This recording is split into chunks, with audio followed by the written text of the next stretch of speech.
de novembro, seja bem-vindo ao NTV News. Vamos aos destaques desta edição. Homem é morto em Carmo do Paranaíba. Também em Carmo do Paranaíba, homem é preso após ameaçar de morte a companheira. E mais, Anjos da Vida realiza caminhada para dar informações e conscientizar sobre câncer infantil. Mais de 2.800 estudantes devem fazer prova do Enem em Patos de Minas neste domingo. O FMG abre inscrições para voluntários para vacina 100% brasileira. Novembro é o mês da consciência negra. Várias atividades destacam as influências da cultura negra para a cultura mineira. As chaves de grupo da Copa do Mundo no Catar. Os adversários da seleção brasileira. Em véspera de abertura da Copa, patenses trocam figurinhas e correm em busca de camisetas da seleção. Eu sou o Matheus Borges e o NTV News começa agora.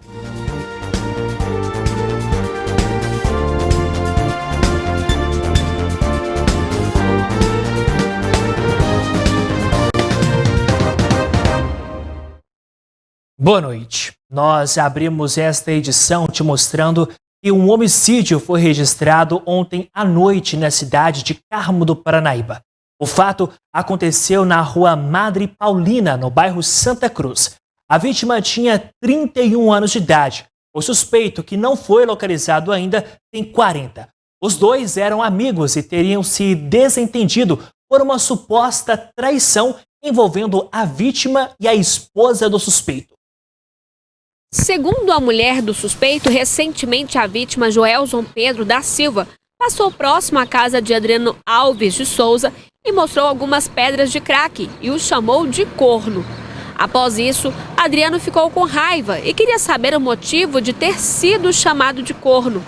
Nessa sexta, Adriano chegou em casa correndo, dizendo que havia esfaqueado o homem que o havia recentemente o chamado de corno. E ele queria fugir com o telefone da mulher. Para a polícia, a mulher de Joelson disse que estava com ele quando saíram e foram surpreendidos por Adriano, que portava uma faca. Neste momento, Adriano desferiu então um golpe contra Joelson do lado direito do peito e fugiu. Joelson chegou a ser socorrido para a UPA, mas já chegou ao hospital sem vida. A motivação do crime, segundo a polícia, seria porque Adriano teria descoberto que Joelson estaria tendo um caso amoroso com a sua esposa. O suspeito, Adriano, é natural de Iracê, na Bahia. Diligências para localizá-lo continuam em andamento. Joelson era da cidade de Centro-Sé, também no estado da Bahia. Outra informação é que um mandado de prisão foi expedido ontem contra a vítima, o Joelson. Ele teria ameaçado a sua mulher de morte. Mesmo assim, no momento em que foi morto, ele estava com a companheira. E um homem foi preso na noite dessa quinta-feira após ameaçar a ex-namorada. O fato também aconteceu em Carmo do Paranaíba. O suspeito é irmão do homem que matou uma mulher também em Carmo, na noite do último dia 12. A informação é de que a vítima havia acabado de solicitar uma medida protetiva quando o ex-namorado foi até a casa dela e passou a ameaçá-la. A polícia militar foi acionada e o homem foi preso. Uma curiosidade sobre esse fato é de que o homem preso pela ameaça é irmão do suspeito de matar Juliana na noite do último dia 12, na cidade de Carmo do Paranaíba. Valmir foi até a casa onde a Juliana estava e passou a ameaçá-la. Ele foi colocado para fora da residência e, nesse instante, Juliana também saiu do imóvel. Ele agrediu e atacou a mulher. Um amigo da família tentou também intervir ali nessa situação, mas ela não resistiu aos ferimentos e faleceu a caminho do hospital. Valmir foi preso por feminicídio. Obrigado, Ayandra. Assim como essa vítima de ameaça, Juliana também possuía medida protetiva contra o Valmir. Um homem foi morto em um bar na noite dessa sexta-feira. De acordo com as informações, o suspeito passou com um veículo sobre a linha férrea que interliga os bairros São Francisco e São Benedito em Patrocínio e disparou a queima-roupa contra a vítima. As imagens mostram a movimentação no estabelecimento.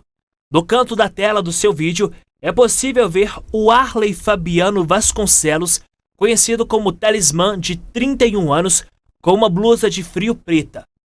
O homem aparece um pouco curvado enquanto conversa com uma mulher de roupa rosa, quando foi surpreendido por este atirador.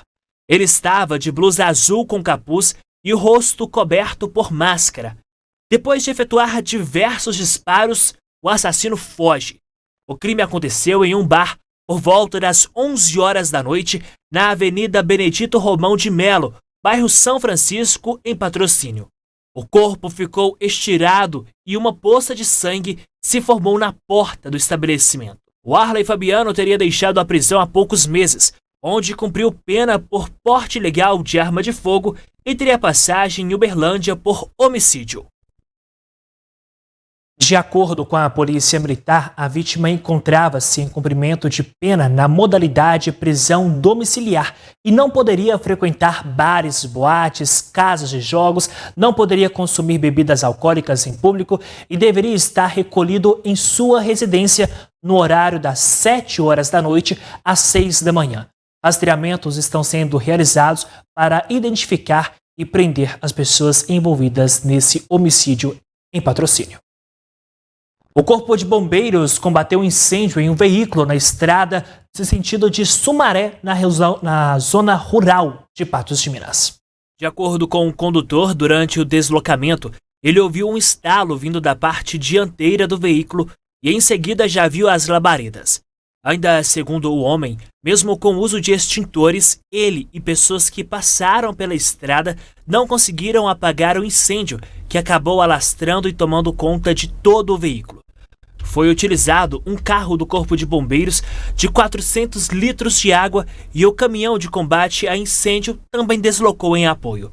Assim, as chamas foram combatidas.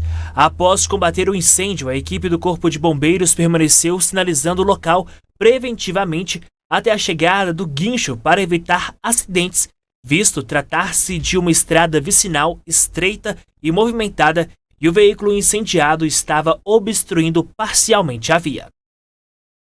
Uma mulher de 39 anos, moradora do bairro Valparaíso, em Patos de Minas, denunciou que um tênis de luxo, avaliado em mais de R$ 1.500, foi furtado em sua residência. O fato aconteceu no último dia 28 de outubro, mas só foi registrado nessa sexta-feira.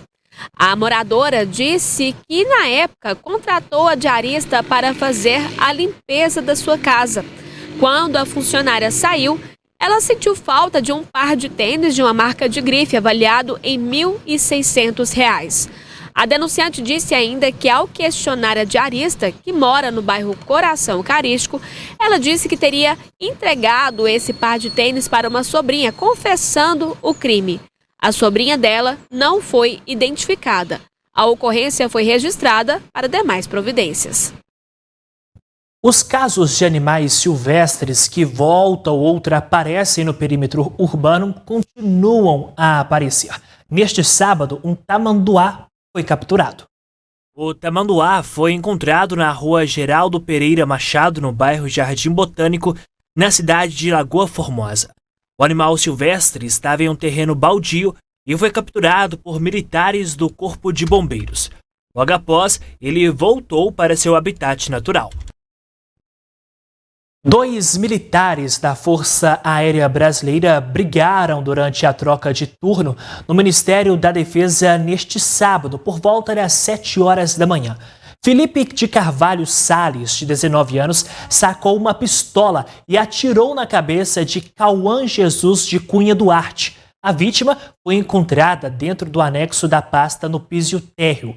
O Corpo de Bombeiros foi acionado, mas o soldado já estava morto quando a ambulância chegou ao local. Como se trata de um crime militar, o inquérito será conduzido pela FAB, sem a participação da Polícia Civil do Distrito Federal.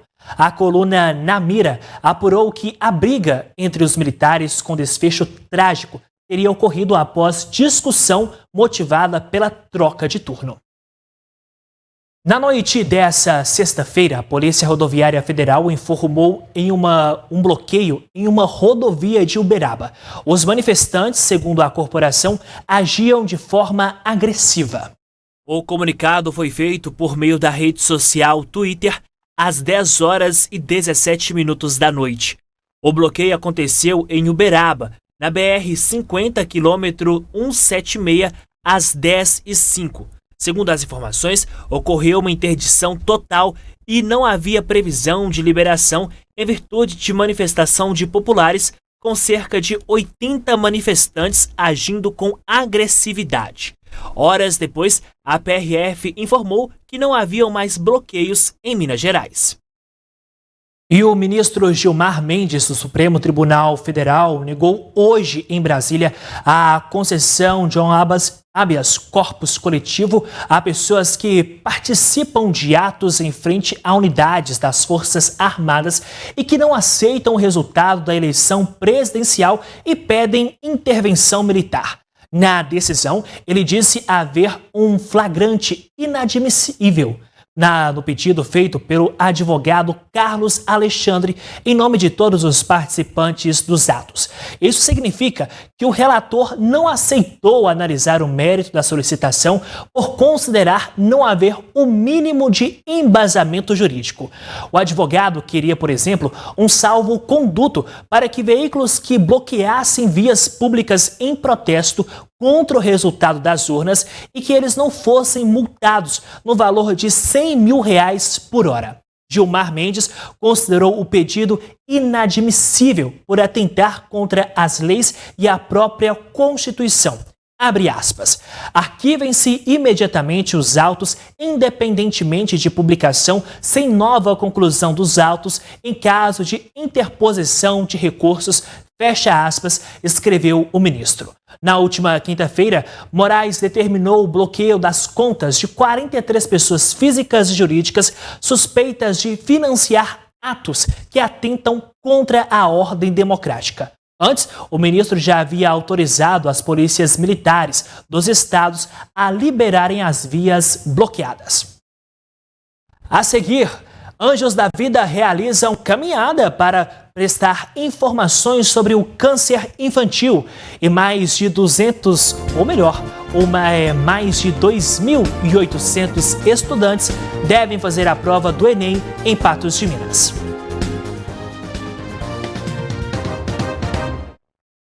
Foi realizada neste sábado a 7ª edição da caminhada Passos que Salvam aqui em Patos de Minas. O objetivo do projeto é divulgar informações em relação ao diagnóstico precoce de câncer infantil. A caminhada Passos que Salvam está na sua 9ª edição no país e foi realizada pela 7ª vez aqui em Patos de Minas. O evento acontece simultaneamente em cerca de 600 cidades pelo Brasil. Neste ano, ela estava marcada para sair do ginásio do PTC. Algumas pessoas chegaram no local no horário marcado, mas a chuva atrapalhou o grupo a sair pelas ruas. Mesmo assim, uma caminhada simbólica foi realizada na quadra. Após a caminhada, os presentes aproveitaram uma mesa farta de guloseimas e frutas. Para o coordenador, o maior objetivo da caminhada não foi atrapalhado pela chuva, porque o que importa é a informação, que está sendo divulgada pela NTV, por exemplo. Hoje realmente não vai vir um público que vem todo ano, né? Tá mais difícil por causa da chuva e eu acredito muito que mesmo assim a informação tem que chegar nessas famílias aí que tem essas crianças, que esse pré-diagnóstico realmente possa dar sequência aí. Hoje nós temos criança dentro do projeto que usa da Casa de Apoio em Barretos, está tratando em Barretos, já tem 1 ano que tem uma criança lá de 3 anos, já passou por várias lá também. 70% das crianças com câncer podem ser curadas quando o diagnóstico é precoce. Mas as crianças e adolescentes chegam aos centros especializados de tratamento com a doença em estágio avançado por diversos fatores, como desinformação dos pais, o medo do diagnóstico e até desinformação da equipe de saúde. Essa família, que foi homenageada pela Associação Anjos da Vida, passou por isso. Mesmo apresentando sintomas, Giovana passou por mais de 7 profissionais da saúde até receber o diagnóstico de leucemia. Na época, ela tinha 4 anos. A Giovana sentia muitas dores nas articulações, né? Primeiro ela teve uma queda, a gente levou no ortopedista, foi indício de uma quebrou-se o punho, né? E aí engessou, aí foi em busca de outros médicos, mais médicos, mais médicos, e ela continuava a persistência, né? Com as dores nas articulações. E aí uma reumatologista, por qual a gente foi encaminhado pelo ortopedista, pediu a gente que fizesse o exame de mielograma. Então nós fomos para Uberaba, fizemos o exame e ele deu positivo. E o João e a Dora, né, encaminhou a gente para Barretos. E lá a gente permaneceu por quase 3 anos em tratamento com ela. Giovana lutou bravamente contra a doença. Toda a família chegou a morar em Barretos, onde ela fazia o tratamento. Apesar de várias campanhas para doação de medula, ela não conseguiu a cura e faleceu aos 7 anos em 2016. Hoje, ela é símbolo de várias campanhas voltadas para o diagnóstico de câncer infantil, pois quando o diagnóstico é feito precocemente, as chances de cura são maiores. Por isso, a família faz questão de estar presente em eventos como esse. Apesar de da nossa filha ter feito um tratamento lá em Barretos e não ter conseguido vencer o câncer, né, de certa forma, mas o tratamento, a dignidade que nos foi dada lá no hospital faz que a gente volte, né, e faça a nossa parte aqui nessa caminhada desenvolvida lá pelo hospital, com a ajuda do João e a Dora aqui, para que as pessoas continuem indo para lá, né, para o hospital lá em busca dessa cura. A nossa filha não teve esse êxito, mas nós fomos tão bem tratados, a nossa família, ela em si, né, com tanta dignidade que nos faz voltar aqui e tentar ajudar de alguma forma. Miguel, hoje com 10 anos, conviveu pouco tempo com a irmã, mas disse que nunca vai esquecer ela. Ela ser minha melhor amiga, minha parceira em todas as horas, né? Mas eu sei que ela tá sempre perto de mim e é isso, eu não vou esquecer dela, não. Para que outras famílias possam ser acolhidas, como a da Giovana, foi fundada há alguns anos a Associação Anjos da Vida em Patos de Minas. Hoje a associação atende cerca de 500 pessoas e conta com o apoio de voluntários para isso. Esse trabalho ele começa no acolhimento, quando a pessoa é diagnosticada, a gente faz o acolhimento, faz a marcação para elas e a gente tem a van, né, que leva essas pessoas 2 vezes por semana. Tem a casa de apoio em Barretos que atende só os pacientes de Patos de Minas. Quando a gente tem condições, a gente ajuda com medicação, fralda, cestas básicas. As pessoas que a gente acolhe, a maioria são pessoas carentes que não têm condições de pagar uma pensão, pagar uma alimentação, né, digna. Então, assim, é de extrema importância que a população abrace essa causa, venha conhecer o nosso trabalho de perto. Bom, eu vou confessar para você que a fala dessa criança aí acabou me emocionando. Ele disse que não vai esquecer da irmã dele, que ela vai continuar sendo a melhor amiga dele. E uma das formas de nós ajudarmos que essas pessoas não sejam esquecidas é ajudarmos tantas outras pessoas que travam, nesse momento, uma verdadeira batalha contra o câncer. E uma das formas de ajudar essas pessoas é por meio do Anjos da Vida e de tantas outras entidades que fazem um belíssimo trabalho aqui em Patos de Minas. São 7h21. Agora você vai ver que amanhã milhares de estudantes realizam as provas do Enem. Serão aplicadas avaliações de ciências da natureza e suas tecnologias e matemática e suas tecnologias. Você vai ver que nessa matéria a preparação, os documentos que são necessários para que você possa fazer a prova. Uma das recomendações para fazer o Enem é a utilização do uso de máscara, mas aquela máscara de proteção à Covid-19 que nós tanto usamos nos últimos anos. Em alguns locais, a máscara ela é obrigatória e nesta matéria você vai conferir se em Patos a utilização desse item de proteção será necessário ou não nesse domingo. Veja só. Em Patos de Minas, 2.848 estudantes fizeram a inscrição para a prova impressa e outros 126 para a digital.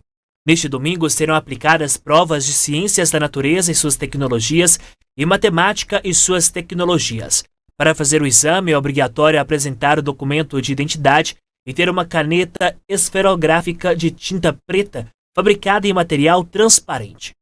No Enem Digital, as respostas são dadas no computador, mas os participantes recebem uma folha de rascunho para fazer os cálculos à mão. Por isso, a caneta é também necessária no segundo dia de prova. Entre as identificações aceitas estão a carteira de identidade, o passaporte, carteira de motorista e a carteira de trabalho, emitida após 27 de janeiro de 1997. A novidade desta edição é que são aceitos os documentos digitais, como foto do e-título, CNH digital e RG digital. Eles devem ser apresentados nos respectivos aplicativos oficiais. Não serão aceitas fotos da tela do celular.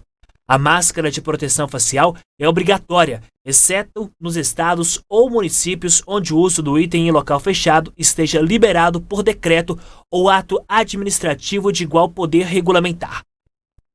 No primeiro dia do Enem, os participantes fizeram provas de linguagem, ciências humanas e redação.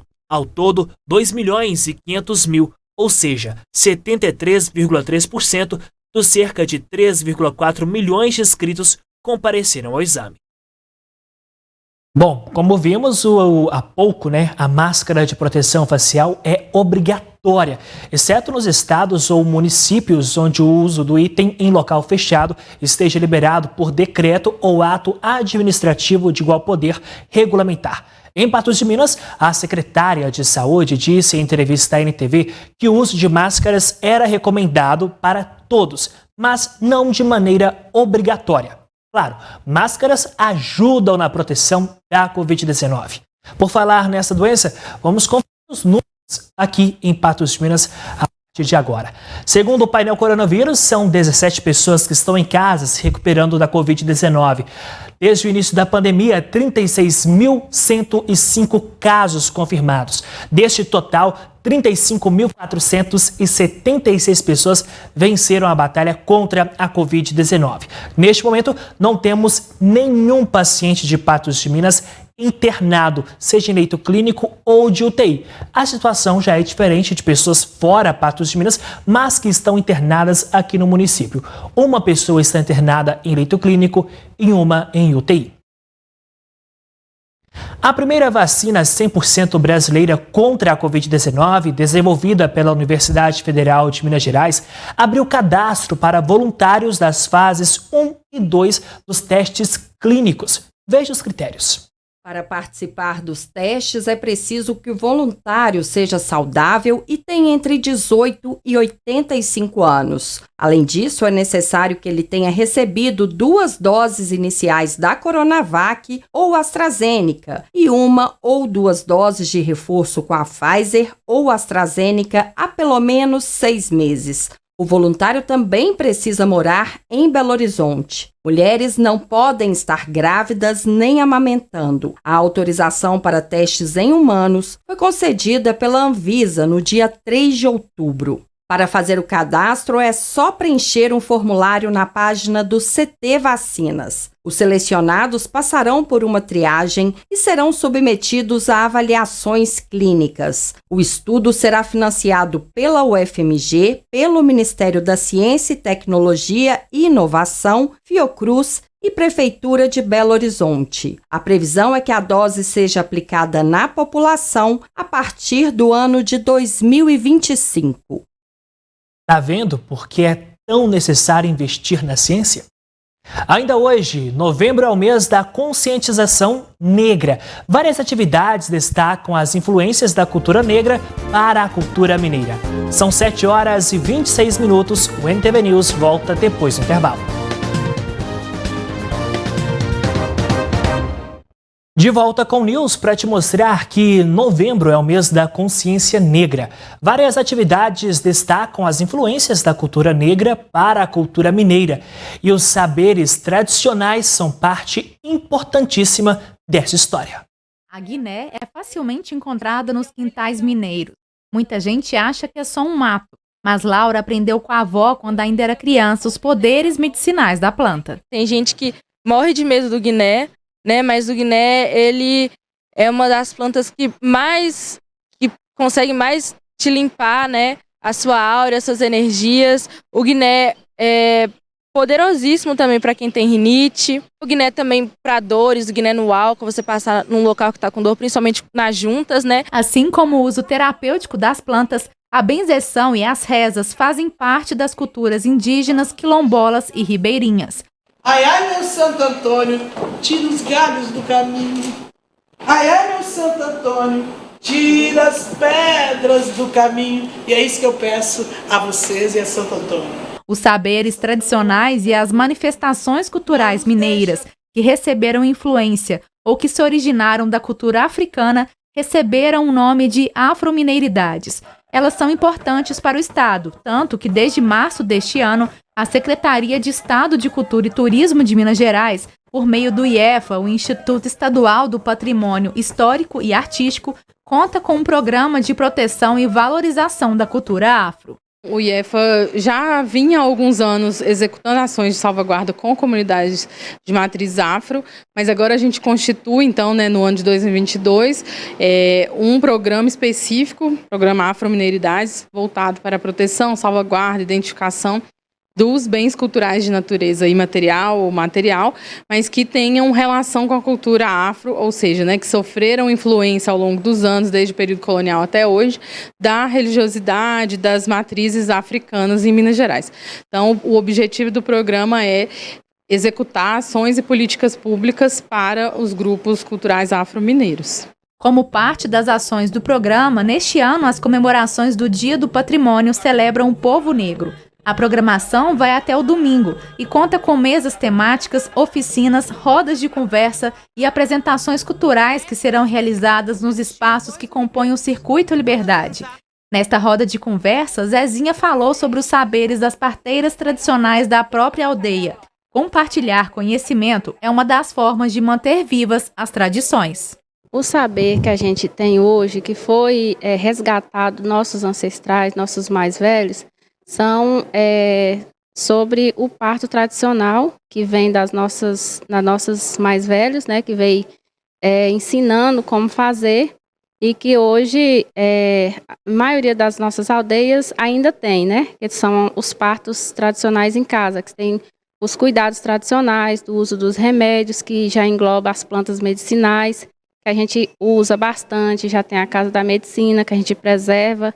Então, tudo isso é o que a gente tem hoje e são coisas que a gente valoriza bastante. Eu aprendo com a minha avó para poder perpetuar esse caminho, para poder passar para o meu irmão mais novo. Meu irmão tem 10 anos hoje, então minha avó passa para mim e para o meu irmão, para eu também um dia poder passar para os meus filhos, e para que esse conhecimento não se perca.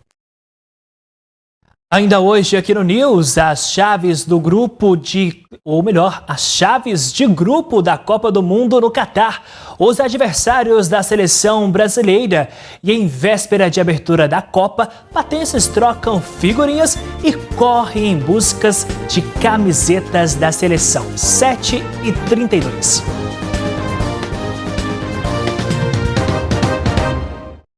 A cerimônia oficial de abertura da Copa do Mundo de 2022 acontece amanhã, com jogo entre o Catar e o Equador.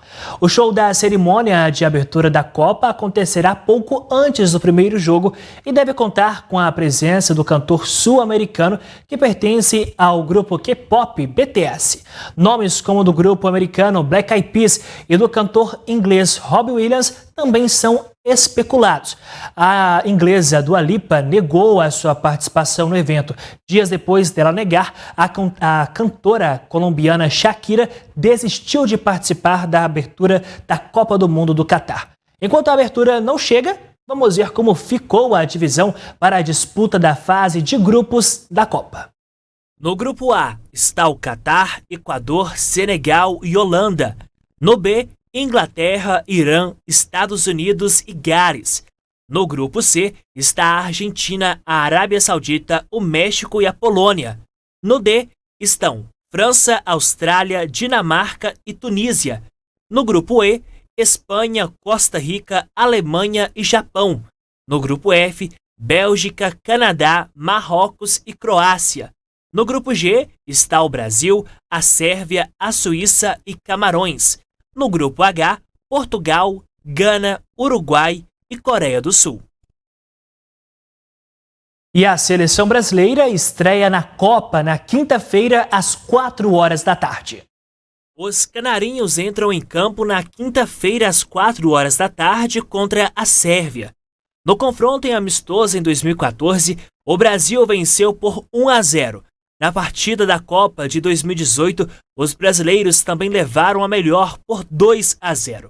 Para o jogo de estreia na Copa 22, estatísticas apontam 66% de chance de vitória do time verde e amarelo, 21% de chance para empate e 13% de possibilidade da Sérvia levar a melhor. No dia 28, à 1 da tarde, Brasil e Suíça se encararão. Os dois times se encararam 2 vezes. A primeira na Copa do Mundo de 1950, quando o jogo ficou empatado por 2-2.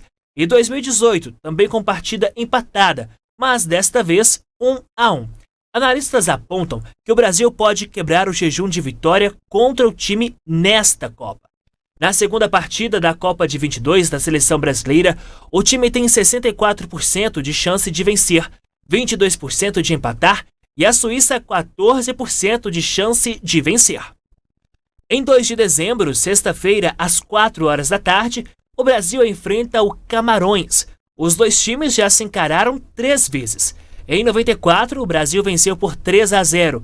Em 2014, também venceu. Foram 4 gols contra 1. E em 2018, o Brasil venceu por 1-0. O Camarões tem 7% de chance de vencer os canarinhos nesta Copa, 15% de empatar.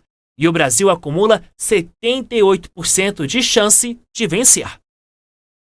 Será que o Hexa vem esse ano? Enquanto isso não acontece, veja só que na véspera de começar a Copa do Mundo, muitas pessoas estavam trocando figurinhas do álbum da Copa na manhã deste sábado. E olha, ainda teve gente atrás da camisa da seleção brasileira. O movimento no centro de Patos de Minas estava tímido na manhã deste sábado. Mesmo assim, registramos algumas pessoas em busca da camisa da seleção brasileira. A Copa do Mundo começa amanhã, em partida entre a seleção anfitriã, Catar, contra o Equador. O Brasil só estreia no dia 24 contra a Sérvia. E para torcer para o Brasil e participar de um projeto na escola, Lívia, de 8 anos, estava em busca de uma camisa da seleção. É porque lá na minha escola vai ter um evento de jogar um jogo lá na quadra. Aí precisa de uma blusa do Brasil. Mas você vai aproveitar que já tem a blusa do Brasil e também vai torcer pro Brasil na Copa? Vou. Quem sabe você vai ver a primeira vez o Brasil sendo campeão? Eu acho que sim. Vai ser pé quente. É. A família da Lívia vai passar alguns dias visitando os parentes no norte de Minas. Lá a torcida vai ser grande. Vai estar todo mundo junto, né? Pra gente poder estar participando, né? Todo mundo junto pra ver o Brasil ganhar, se Deus quiser. E para as famílias poderem ver o jogo de forma bem confortável, muitas pessoas têm investido em televisões maiores ou com mais qualidade de imagem. Essa loja se preparou com decoração no tema da Copa e também com promoções. A gente começou, né, essa preparação aí para a Copa do Mundo, né? Colocamos aí diversas marcas de TV em oferta aí essa semana e na semana que vem. Pra você ter uma ideia, a gente caiu preços aí em até 25%. Hoje a procura é muito grande em um televisor maior, né? A pessoa que está fazendo uma troca, ela já está trocando ou porque ela tem uma tecnologia melhor ou porque ela quer uma TV maior. Então, a gente tem disponibilizado aí TVs de 50, 55, 60, até 65 polegadas para o cliente assistir a Copa aí num televisor maior. E a gente tem que acreditar, né? Dessa vez vence, com a graça de Deus aí, a gente vai ter esse Hexa aí. Próximo a uma banca de revista, o movimento era grande entre quem queria comprar e quem queria trocar figurinhas do álbum da Copa. Arthur, de 7 anos, já tem mais de 200 figurinhas e precisa de mais de 400 para completar o seu álbum. Para ele e os amigos, a figurinha mais procurada é a do Neymar. E muitas figurinhas são repetidas, por isso eles têm uma forma de ganhar as figurinhas dos amigos, o chamado bafo. Eu jogo demais com meus colegas. Como que é essa brincadeira? Pega assim, ó, mão, e faz assim, ó, e fila. E tem que filar, aí se filar é sua, mas também nós fica de sem ser. Nós fila, mas não faz a sua. Já o Luca tem uma figurinha valiosa e vai fazer dinheiro com ela. Do Messi. E ela vale quanto? 2.000. Você vai pôr ela no seu álbum ou você vai vender? Vender? E o que você vai fazer com R$2.000? Junta no futuro.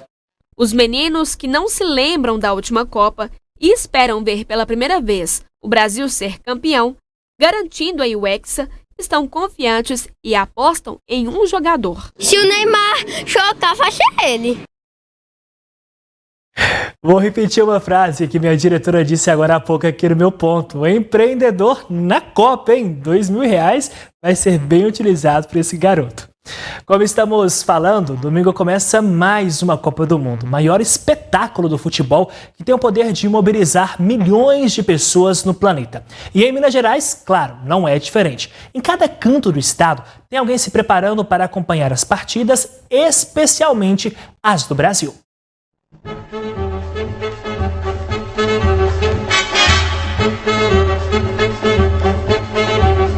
Bem-vindos ao Mercado Central. Chegamos ao tapete verde. Convidamos 4 mestres do cartunismo e da criatividade. Este quarteto participa da BH Humor na Copa, uma exposição que reúne 33 artistas, 29 mineiros e 4 convidados de outros estados. Logo na entrada, uma seleção canarinho de todos os tempos. Nos traços singulares, o mundo apaixonante do futebol, seus personagens, suas curiosidades e fatos que marcaram época no mundo e os anos de ouro do futebol brasileiro. Du é irmão de Duque, também cartunista. Em grande estilo, ele retratou o Rei Pelé. Em plena conquista da Copa de 70, né, que é a seleção considerada a seleção de todos os tempos, então eu fiz essa caricatura quando lançou o último longa-metragem sobre a vida dele, né?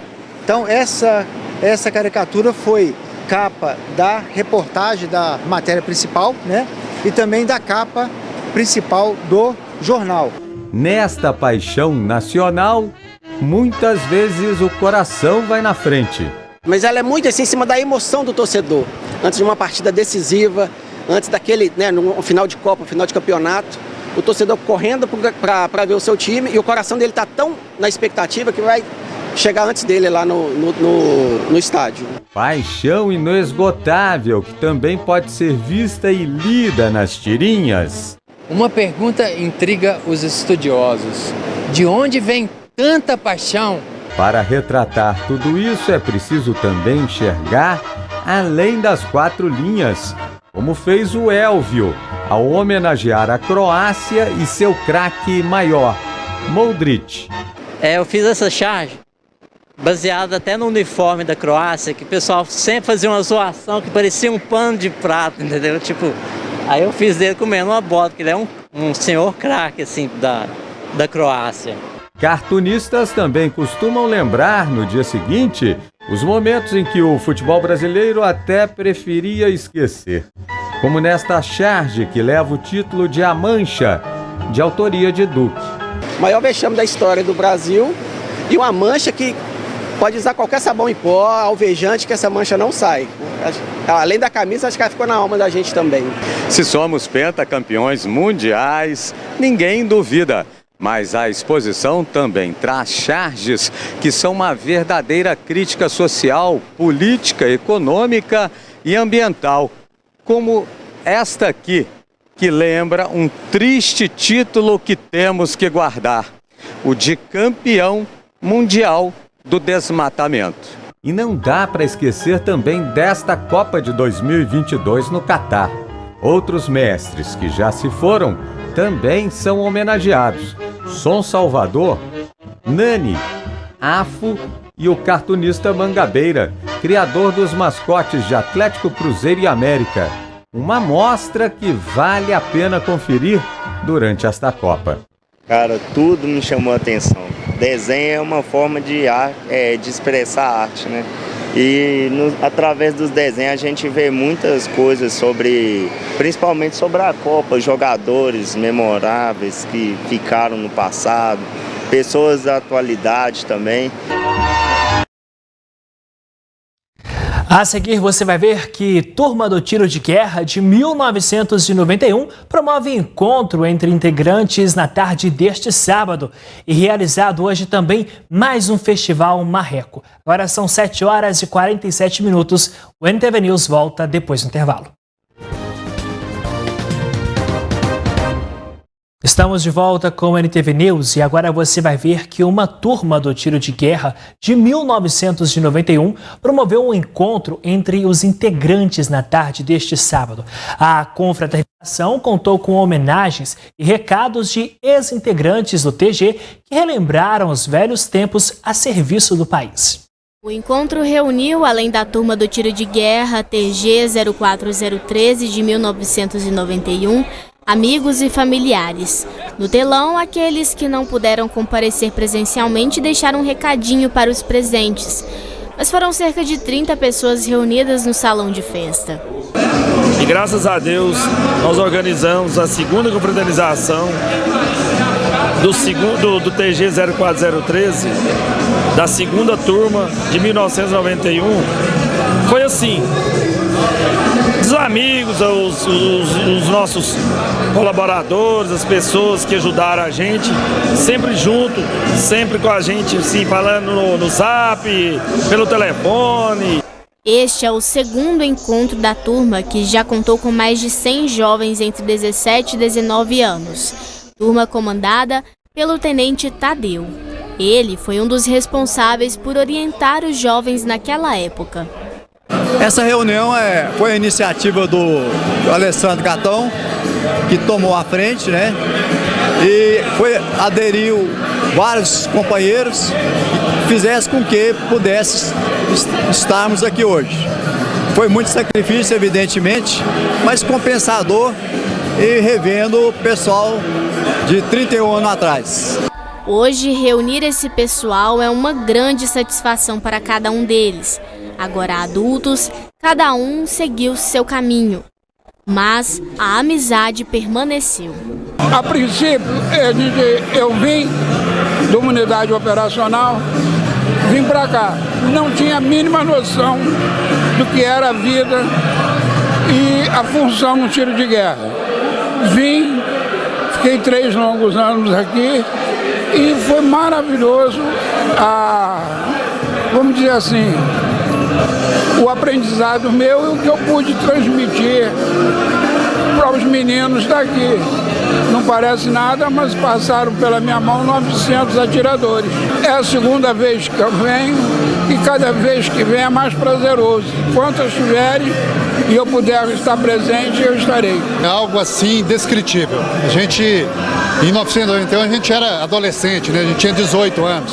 Hoje nós somos todos pais de família e é um prazer imenso. Ali a gente aprendeu a virar homem, a gente aprendeu a amar a pátria principalmente. E é um prazer muito grande rever todos esses amigos. Primeiramente agradecer a Deus, né? E depois ao subtenente Tadeu, subtenente Malzar e o sargento J. Carlos, de ter nos proporcionado hoje ser cidadãos de bem, né? Porque na época a gente tinha 17, 18 até 19 anos, então ajudou na formação do nosso caráter como pessoas. E eu sou muito grato de ter ajudado a reunir todas essas pessoas aqui. Sou muito feliz de ter servido à pátria, principalmente, e principalmente de ter construído vários amigos que aqui estão e poder mais uma vez reunir todos aqui, que é uma coisa bem boa para todos nós. Para a gente é um orgulho muito grande, porque o ano passado a gente conseguiu levar 26 atiradores, 27 se não me engano. Esse ano nós conseguimos trazer 35. Teve alguns ainda que não chegaram. A nossa turma nós formamos com 149 atiradores. Mas o nosso grupo hoje, ele está contando com 70, a gente não dá conta de todo mundo. Teve uns que está junto de Deus, outros que às vezes não aderem ao grupo. Então nós estamos aqui com a grande satisfação de estar com essa turma reunida, ou seja, é uma família.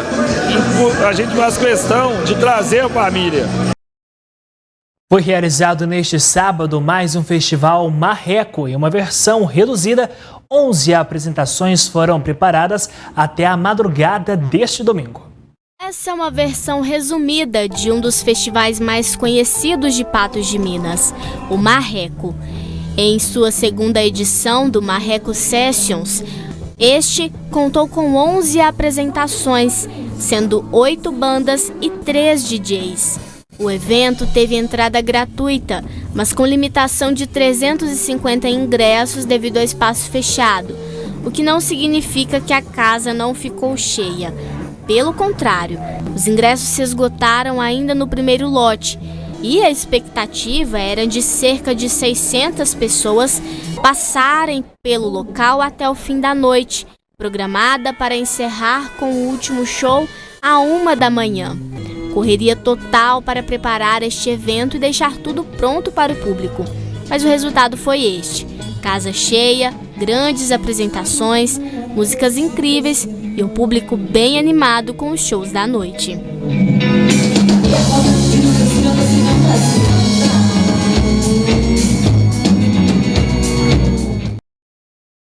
Parabéns aos envolvidos pelo Festival Marreco aqui em Patos de Minas. E gostei de ver o nosso companheiro, repórter aqui da NTV, o Caio Machado, além de jornalista, também um grande músico aqui de Patos de Minas. Agora você confere os fatos que marcaram esta semana.